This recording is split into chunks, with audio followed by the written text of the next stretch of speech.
Hi. During this course, I will be discussing about creating C# project. We'll discuss about how to install Visual Studio 2017 Community Edition, how to create classes, objects, declaration, and other things needed to compile the code. I would like to introduce myself. My name is Sylvester Medage. I'm software engineer with over 14 years of experience in business software applications. I'm author of several projects like home automation systems, security systems, prediction systems, text analysis software. Please see my full profile and portfolio at LinkedIn portal. So first of all, we have to download free Visual Studio 2017 Community Edition. What we need to know, basic level without knowledge of any programming skills. We will go step by step tutorial with support during this course. What is class in all object-oriented programming languages? Definition of class, operators, variables, methods, and finally, we create our first C# project, which will be based on orders, products, and customers. Let's look closer how the code is constructed. In the code, we use the braces, curly braces, which are used to group statements, and also the contents of class use braces, curly braces. Semicolon is used to separate lines of code. Let's switch to the code. The compiler should know how the code is constructed, where the class is starting and when there is an end of the class declaration. The same with method and other properties. We have an example of class tests. As we can see, there is a start brace and a curly brace and the end curly brace, which means that everything inside these braces is a declaration of the class. The same with the methods. Let's suppose we switch to our product class and we have a method setName. We will discuss later about how we define methods, but now let's consider the situation. We have a starting brace and end brace, which means that everything inside those braces belongs to the method. This way, compiler knows when its start method is starting and when the declaration is end. The same with the class declaration, a constructor, and other properties. Semicolon. Semicolon is used to mark end of the line, code line. This way, compiler knows that we just finished the line. For example, like we have a setName, and the end of the line is marked using semicolon. So if we remove the semicolon, then the compiler just throw the exception, because the compiler doesn't understand the line name equals name together with the variable declaration. So every time we finish the line, code line, we have to put the semicolon. Let's talk about class. Class is a template for creating objects. It defines variables, methods, initial values, and implementations of behavior. This is our class product. It's a small class with just one property and constructor. The class is, as we discussed, the class is a template. So we can have one class product and, for example, 10 or hundreds of objects instance of class product. We define the class using the class keyword, and inside the class we have properties which could be names, ID, price, and other important values in similar as we have, for example, we have a product and we can have a price, name of the product. So this is called properties, sometimes is called members. Also we have a constructor. Constructor is a first method executed when object is created. Constructor can have parameters, which we will discuss about the parameters a little bit later. Now let's discuss about our Visual Studio 2017 interface. Later about build the code, debug the code, and set and use breakpoints. Let's look on a Visual Studio interface. When you open first time Visual Studio, you will see the interface similar like this screen. On the top we have a menu with several options like creating new projects, open already existing projects. On the right side we have a Solution Explorer. Solution Explorer displays our project and related files like classes, references, and other things related to our project. On the bottom we have a information window, which in this case shows me error list, but also we can have different views like output and other messages sent by Visual Studio.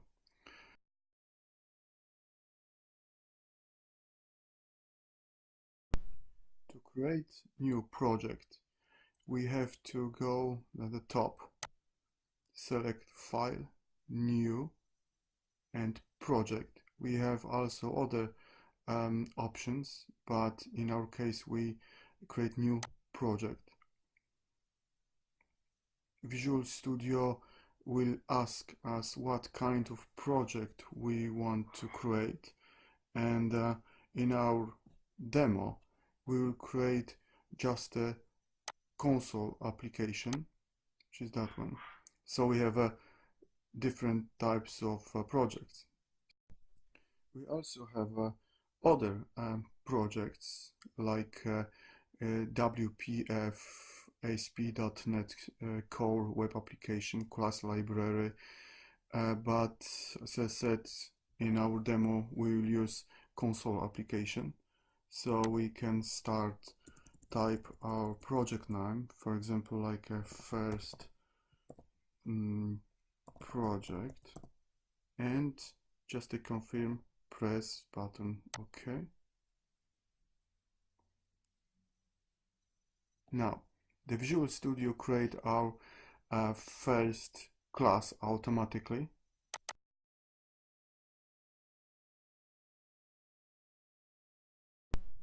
Let's practice how to create new class.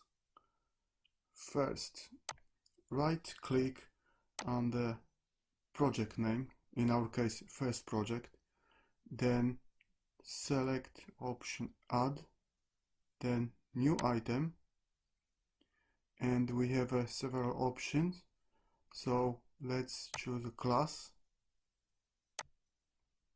Below we have to enter the class name, in our case product, and click add. So Visual Studio just created our first class. The class has no keyword right now, so it's treated as a private, so we have to add the keyword public, as we discussed earlier. about the public-private keywords. So we have just created our first class project, and now we are ready to add class members, methods, constructor, and other things.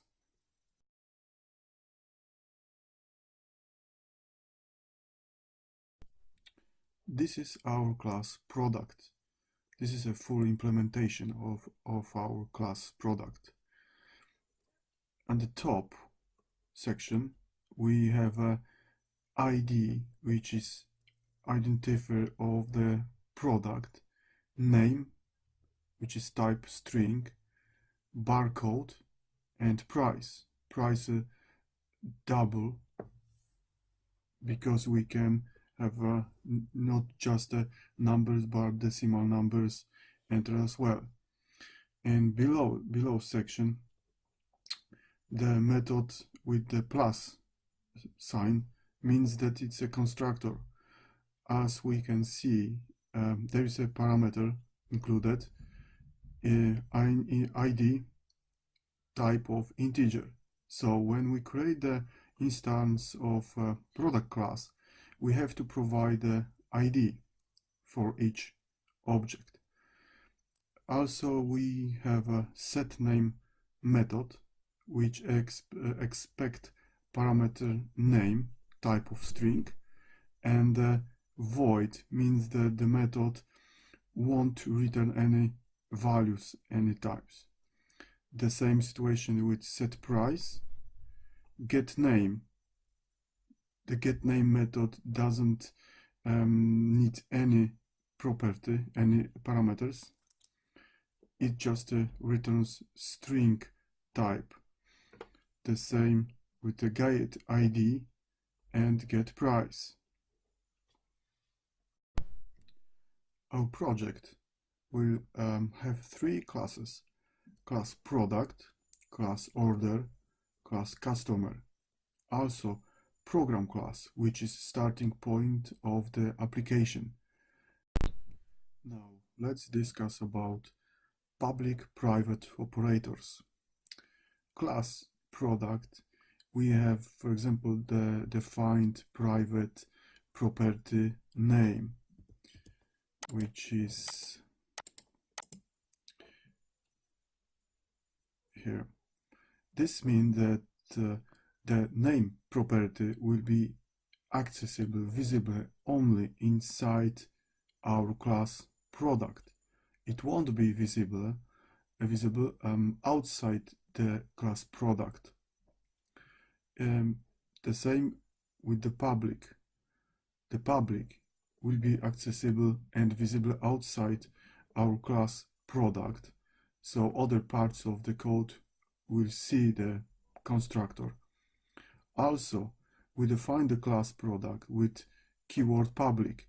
This means that product class will be visible for any other part of our program. Otherwise, it won't be accessible, so product class won't be visible. As we already know, public members are visible outside the class. Private members are not visible outside the class. Private members means that they are accessible only from inside the class. Good example is, for example, like let's suppose we have an order class, and there is a method generate order number, which is just for internal uses. So we don't need to expose it outside the class, because it's just generated inside, and we can have other classes like a generate ID, which can be only for internal usage. There are also other keywords like a protected, virtual, and abstract. About the other keywords we can discuss a little bit later, because it's not necessary can be used in our small C# project.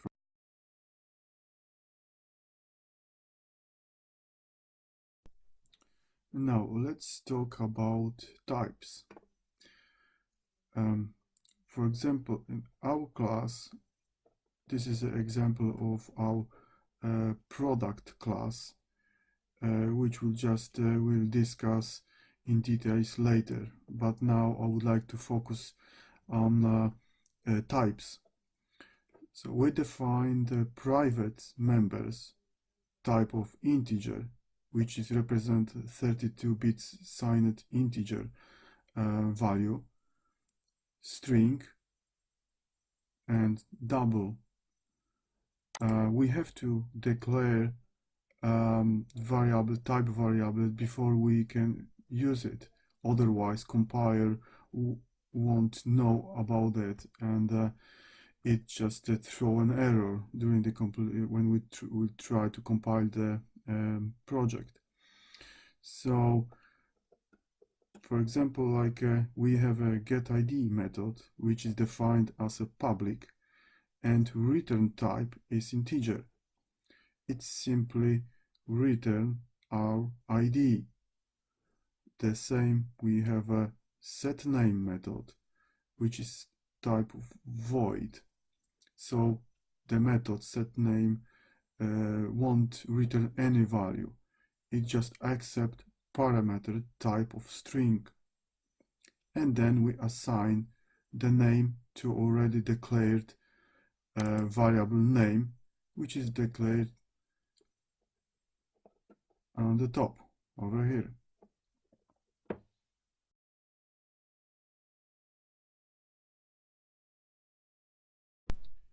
Constructors. Constructor is a first method executed during creating instance of a class. Usually, actually always, its name as our class name. In our case, is a class product, so constructor is called product. But if you can notice, there is no type definition before the name of the constructor. For example, in methods, we have a integer or void, but in constructor, there is no type defined. So this is the first method executed when we create the instance of class. We can initialize the object, state of object, or just leave it empty.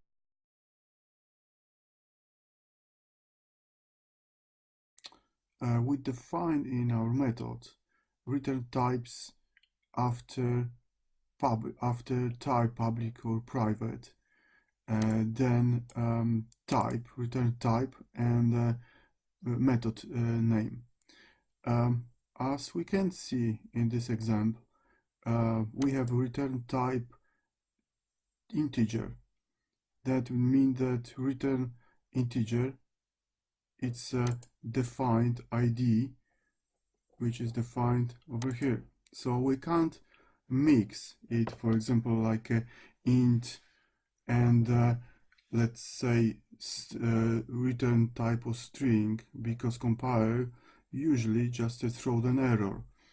If you want to return, for example, like different types, integer, string, in some cases there is a possibility to convert types to defined one. For example, like we have a string, return string type, and if you want to return integer type, we have to convert it to string. Next type is a void. Void means that there is no return types. The method is just executed, but it doesn't return any value.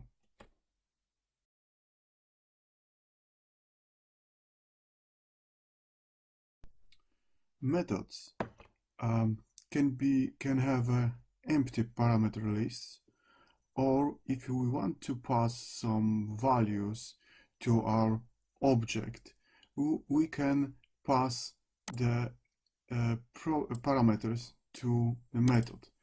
In this particular case, we our method setPrice expect the parameter price, which is type double. Then we can pass the new parameter price to our existing declaration price, which we can find in our the definition. Later we will discuss how we can use it in our program.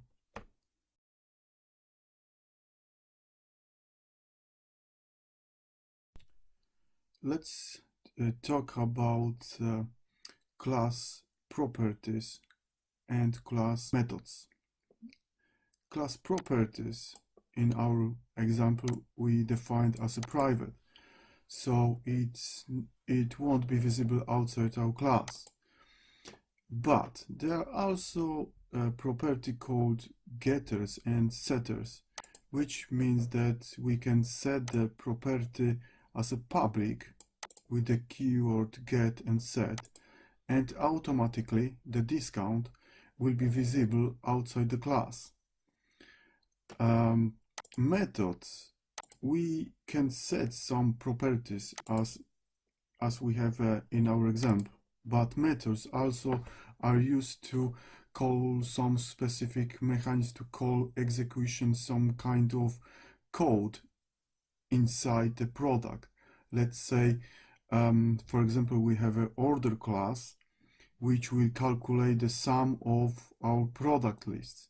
Then we can call the methods calculate order.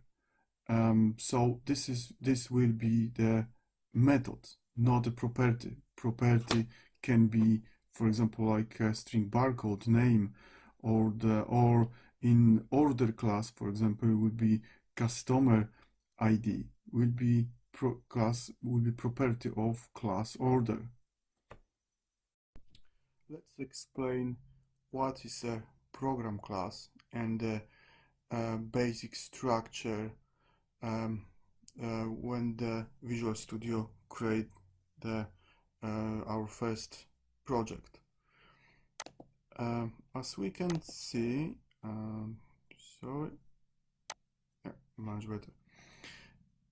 The first 5 lines using keyword using. This means that our program use some additional libraries. The libraries are, for example, like a system text, system link, collections generic, and tasks. We can add the using, it depends what we want to use, because, for example, some libraries have a special meaning, some special operations. For example, like a system text contains information methods about displaying texts. Generic, for example, it just contains information about the lists and the collections, which we can explain a little bit later because it's a huge subject. Line number 7, it's has a keywords namespace. Namespace, usually at the beginning, it's a name of our project, but we can have we can add another namespace, and we can have it like a distinction between namespace. Obviously, project in later stage can communicate between namespace.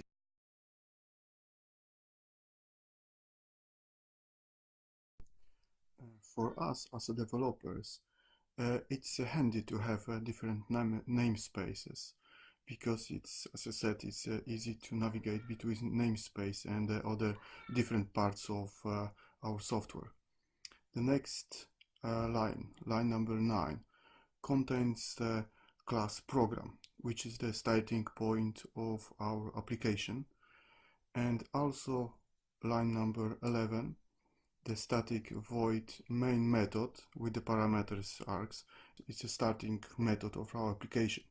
So first, Visual Studio Compiler would execute anything inside this part of code. Once we have defined our first project opened in Visual Studio 2017, we can start working on objects.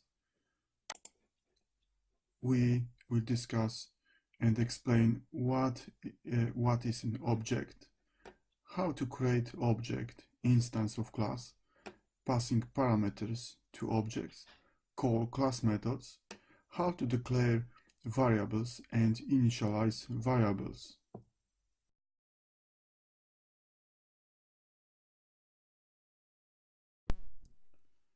What is an object? Object is an instance of class. So we already know that class is a kind of template. So object is an instance. So we can create several objects using particular class. In this example here, we created before product class, which is header of the class is here, and then in our program class main method we create the instance of product class.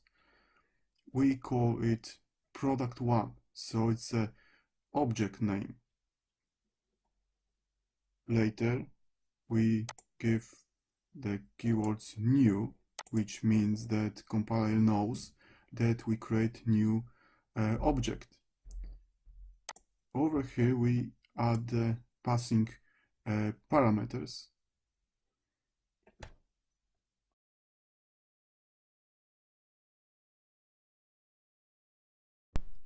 We can create objects in two different ways. First one, we declare the product1 as an object name before we add the product class, so the compiler will know that the product1 is a type of product. Later we add the keyword new product and passing required parameters. The other methods is just to use the var. Var is compiler automatically knows that the product4 is a type of product because in this place we use the product. So there are two different ways to create our objects.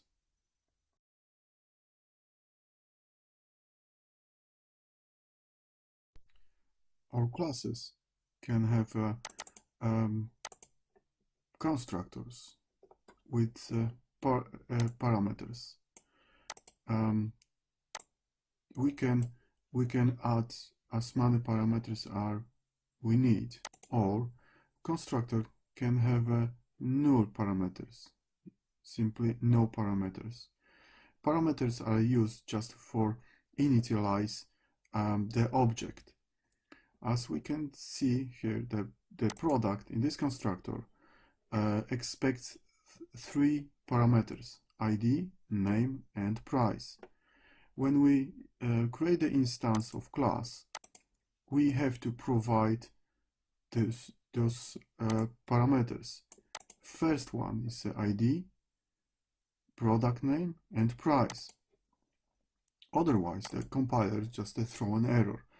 How will know that what kind of parameters we need?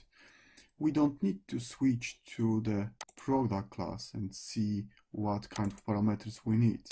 Simply when we try to create a new product instance, let's say prod1, we can use something like that, product, because Visual Studio automatically gives us auto-completion option with just a hint what we can choose. In this case we have a product, so let's hit enter button, and now it expects first parameter ID, so let's say 5. Next one, as you can see, name, we have an event description, name of the product, So let's say prod A, and then price, third parameters, price of the product. We can define the description, the hint, if we go to the product definition, and there is comments. This part comments just gives developers and later reference how the constructor should be used.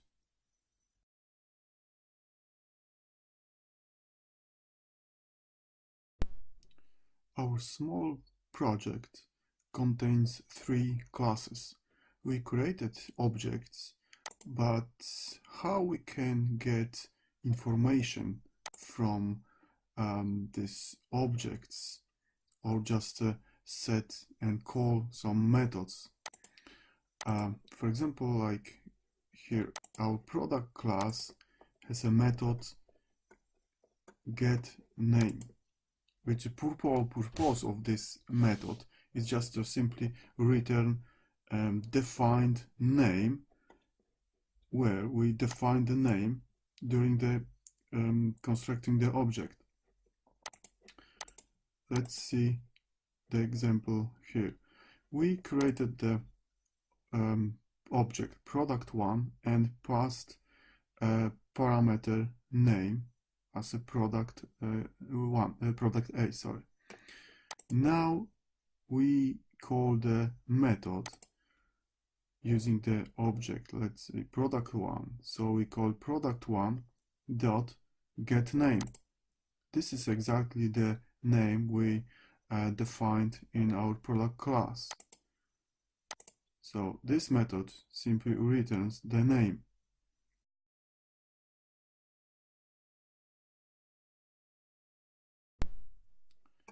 In our example, order class has a property, so method set customer, because we have to set customer for particular order. So we declare the method set customer, which expects parameter customer ID, and it doesn't return any value, so that the type is void.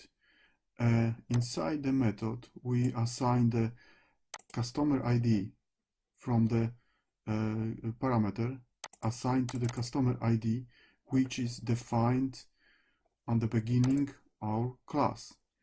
In our program, we define already order. In this example, for example, order 1, this is the ID of order, and then we also can set some properties, methods, and call methods to execute some specific functionality inside the object. In this case, we call the method setCustomer, which is a customer ID, it's 1.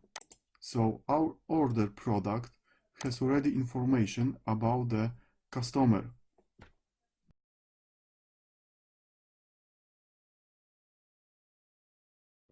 I'm going to show how we can declare variables, local variables, and how we can use it. In this example, we define the ID product variable name and assigned value 1 to it. The var keyword means that we declare the local variable. In this case, compiler will know that ID product is an integer value because we assigned it integer value. As we know, product class expects as a first parameter value integer value. So we can simply pass the ID product into the constructor over here. We can create objects in 2 different ways. First one, we declare the product1 as an object name before we add the product class, so the compiler will know that the product1 is a type of product. Later we add the keyword new product and passing required parameters. The other methods is just to use the var. Var is compiler automatically knows that the product for is a type of product because in this place we use the product. So there are two different ways to create our objects.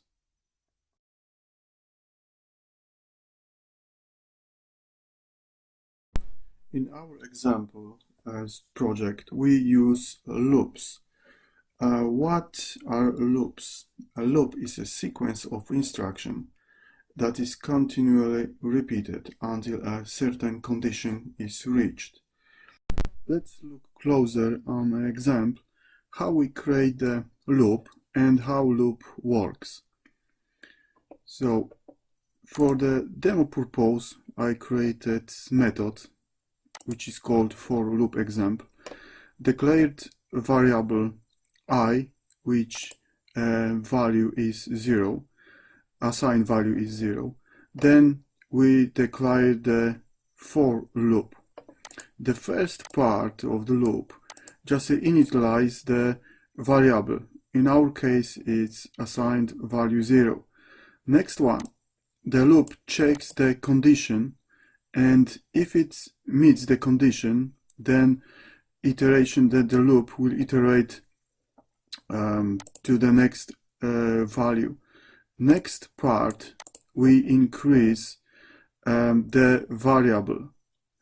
Obviously, we can decrease the variable, and currently it's increased by 1, but we can change it, and for example, it can increase by 2 or 10, whatever we want. Inside the loop, as you can see, there's a brace, curly brace. So this means that inside the code, everything inside the code is executed during the iteration. Now let's start our program. As we can see, the program stops at line 66 because we set the breakpoint. The compiler just stops where the breakpoint is set. The first line, the line 66, we declare the variable I. We can go step by pressing button F10. As we can see, the variable I is declared and assigned value 0. On the bottom, we have a window locals, which compiler Visual Studio displays all variables and values. It helps us debug the program and see what is going on during the execution. So we assign the value 0. Obviously, we can declare the variable I in the loop, but in our example, variable I is used in line 73. That's why we have to declare the variable I on the beginning, because it must be seen by compiler in this scope, actually the method scope. I will explain later what the scopes means. So we assign the value 0. Then let's step by one, do the step by pressing key F10. Now the compiler checks the condition if the variable I is less than 5. As we can see, there is a true, which means that the condition is met.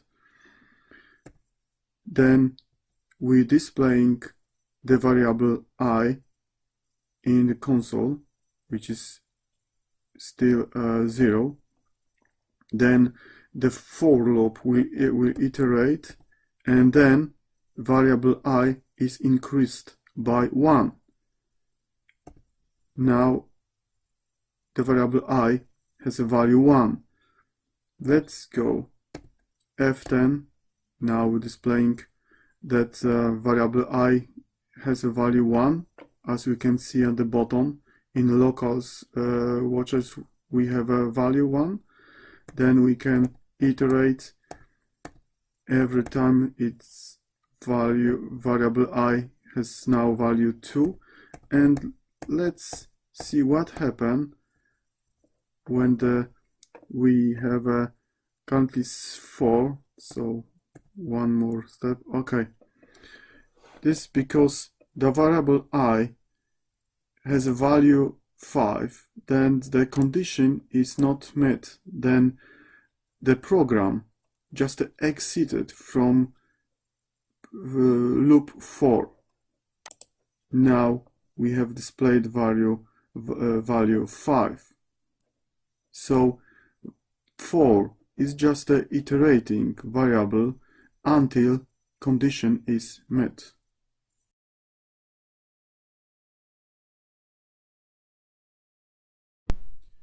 Another kind of loop used in our demo project is loop called for each.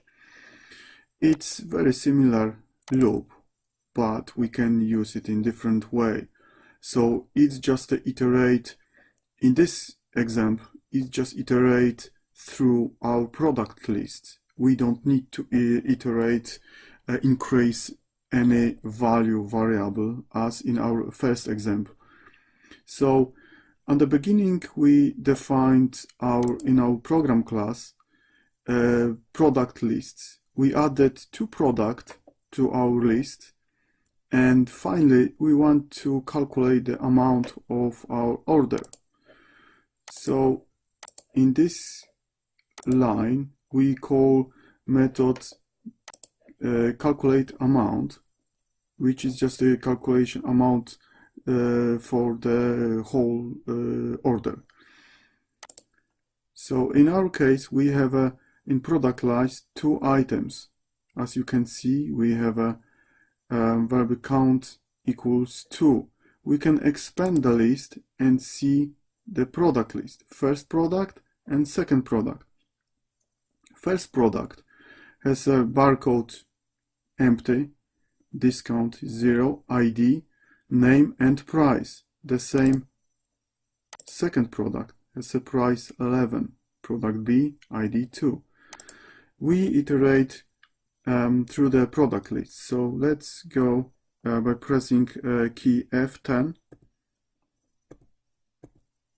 and now the variable product just shows us the first product from the list. As you can see product, we can expand and see values. So it's there's the first product. We have a price. We can call the method getPrice from the product object, and the amount. Amount currently is a 0. The amount variable is defined on the beginning in our order class. Now it's hold the value 0. But now we can go inside the method getPrice by pressing key F11, and now product 1 has a price 10.2. By pressing F2 we have just to return the value, actually price, and the value amount is assigned with the value of the product. So currently it's a 10.2. Let's go further, and by pressing key F10, then again the variable product has an assigned value of product 2. So currently the price is value 11. So the chars plus and equals means that we just do the sum of our values. So previously the amount was 10.2 and our current product has a value 11. Then the results should be, and is obviously, 21.2. There is no more product on the list, so the loop will just simply exit. In a program structure, we can recognize few scopes: block level scope, method level scope, class level scope, and global scope. The block level scope means that the variable defined in block, the block we can just recognize by using the curly brace. In this example, the demo variable is only visible inside this block. If we want to, for example, use the demo variable outside this scope, for example, let's assign variable demo1 equals demo. So the compiler just throws an exception that demo doesn't exist in current context. It means that because the compiler doesn't see anything what is declared in this scope. If the demo will be defined here, that's everything, it's okay, because the demo is defined in this scope. So we use the demo in this scope and also assign the demo1 using the demo exactly in the same scope, so it's visible. Also, when we want to use the demo inside this scope, also it works okay. There is no error because inside block, inside this scope, we can see what is like a parent upper. So upper level, we have a block scope. So this is the block scope, but it's a smaller block scope inside the upper block scope. So everything what is declared in this scope is also visible in this scope. So this is a block scope. Method level scope. It means that variable defined inside method, which is declared over here. For example, in our case, it's a variable demo, is not visible outside of this method. So if you want to assign, for example, like a variable demo2 equals demo, the compiler simply throws an exception because it doesn't know the demo variable, because it's defined in other scope, other method scope. Class level scope, we can call it as a global class variable. In this case, for example, if we want to declare over here, for example, declaration var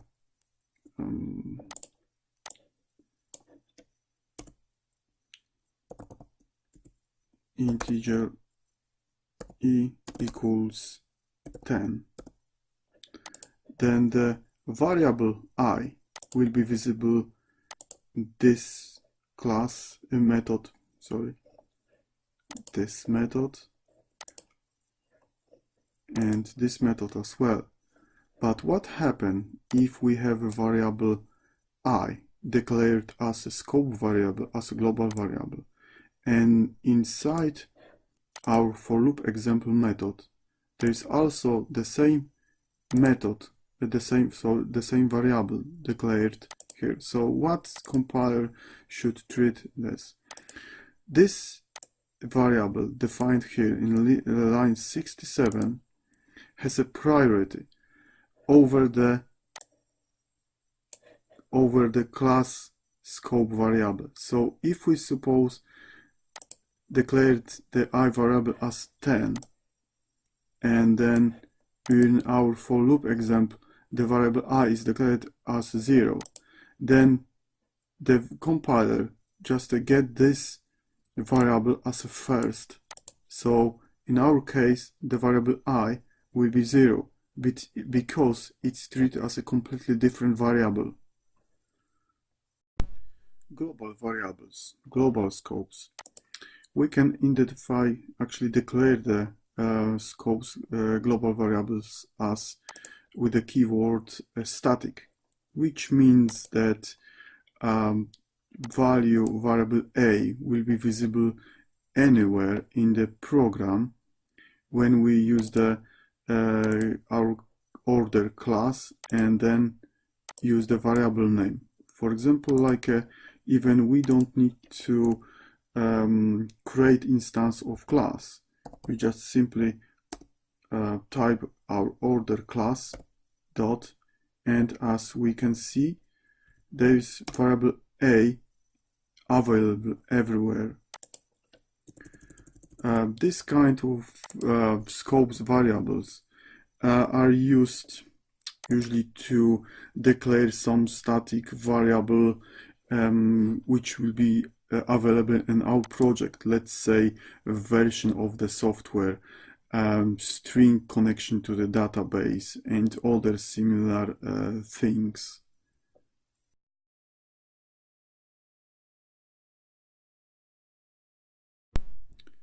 Our software, our project use also lists. List is a collection of objects or primitives values. As we can see, list can hold any types of objects or primitives values. We can add, remove, sort the list, manipulate the content of the list, finding elements. In our example, we hold products object. The correct syntax is lists and the parameter product. In this case, compiler knows that we hold list of products objects. For example, if you want to create a list of string values, then the syntax will be list string. This is the declaration of the list. In our example, there is a product list and a keyword new, list product. It means that we create the our product list variable, which is type of list of products. Inside our program, we have a lists method which just display products and returns list of our product. Also, we can call the display products method and assign product lists, as we can see in this example. In this example, we have a method where we are able to add product to our lists. Add product method, it's defined already in our order class, and as a parameter we pass the product. Then we simply call add method. Let's use our Visual Studio and debug the code and see what product list works in real example. So let's start debug the program by pressing Start or F9 button.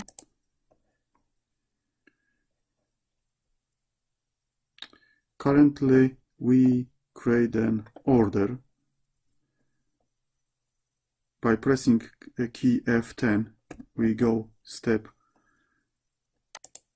and then the order one object is created. As you can see, amount is 0, customer ID is not set yet. We just set ID, and the product list count is 0 because we haven't added any product yet.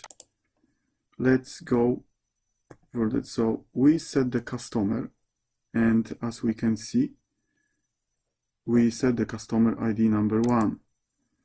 Now we have a method add product.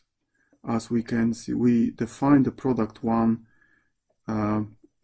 few lines before. So we have a product one is defined as a product ID with the name product A and price 10.2. Also product 2 with the price 11. So in the first line we trying to add the product one we can see in the debugger is over here. So let's go inside this method by pressing key F11. So we can see that we have defined in our order product list which holds currently no product, so count is equal 0. Then we call method add. Let's go by pressing key F10. And now if we hover the mouse over the variable name product list, we can see that product list holds our product, and the count is equal 1. We can expand the list, and in the first position we have our added product A. Go for the just pressing key F10. Now let's go again add product, but in this example we have a product 2. Let's go inside. We still have a product, the number of products is 1. And now when we call the method add, we added just a second product. As we can see, the list contains our 2 products, product 1 and product 2. Let's go for by pressing key F10. So 2 products are added. Now we can calculate the amount by pressing F1. We can see how it's going on. So we calculate the amount and simply return calculated amount, which is value 21.2. Our amount variable currently is 0, but the getAmount method returns the new calculated value, which is 21.2. This line console right line simply displays the amount in our console. Now we have a order one and method display products. We can go inside by pressing key F11. Now this is our product lists, and the method simply returns the lists. And in this line 53, product lists, which is local variable, currently is a null. But now when we press the key F10, it contains copy of our product lists from our order one. In this loop, for each loop, we want to iterate through all our products. So let's go further. We have a product list count 2. As we remember, the item variable currently is null, but it will be assigned to our first product from the list. So if we hover the mouse, we can see that product 1 has a ID number 1, and the item is exactly the copy of our product from product list from position number 1. And if we go further, we can see we display the number. Get name, we can call the get name method from our product object. Let's go inside by pressing key F11. This method simply returns us the product name. In this example, it's a first product with the name is a product A. So we're displaying the value over here. Now the item, next iteration, the item contains copy of our second product from the list, and the same method we call the getName method. Let's go inside, and it just simply returns our product name. In this case, it's a product B. We simply display in a console application.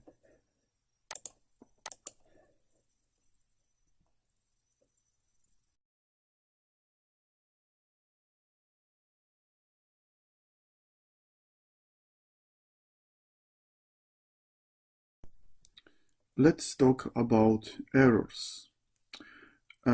We recognize, actually compiler recognize two types of errors: syntax errors and semantic errors. Syntax errors are that compiler doesn't understand the syntax. For example, when we missed semicolon, or just forgot to add brace somewhere in the code. So compiler won't compile because it's a syntax error which compiler can't detect during the compilation. Semantic errors is something much more difficult to handle. For example, when we assign some value, and let's suppose we want to assign the variable and then divide it by 0. Obviously it's an error, and we have to handle it in somehow. Otherwise, application just simply stop work without any information, or just a strange information that some errors occurs and just stopped working. It's very annoying for users and the developers as well. So we use try catch block inside our code to handle some exceptions.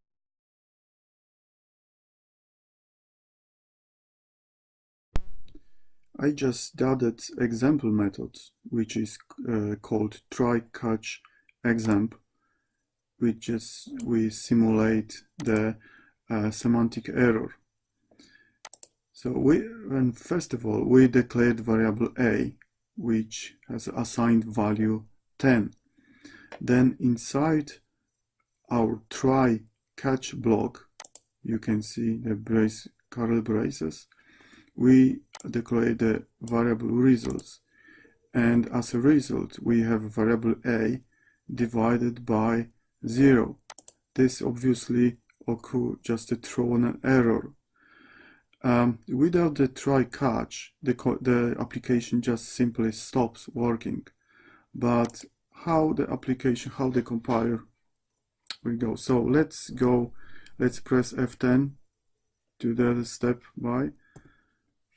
We enter to the try block, and then we will try to assign the result a divided by 0. So the error occurs, and as you can see, the compiler goes directly to catch block, and it avoided the execution this line, because this line won't be executed because error occurs, and the compiler just jump to the catch block. We can handle the error over here. Just in this example, we're just displaying error message, but in proper way we have to handle such way. Obviously the best idea, the best method is just to avoid using something like in our example. So simply after handling the error, we simply go over and we can go out from our methods. So in this case, application won't stop and the error is handled properly.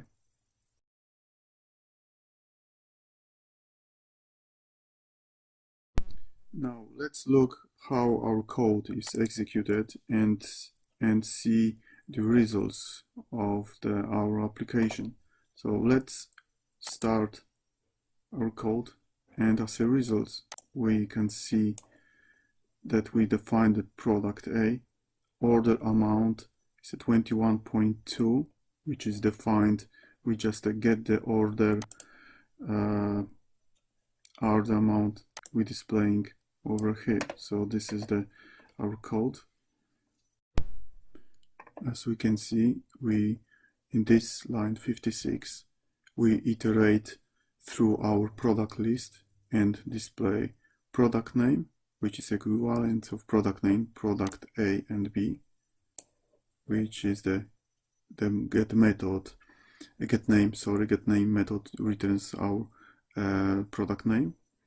Also, we have a right and press any key to continue. We just prevent the code just to stop after execution, and the program waits until we press any key.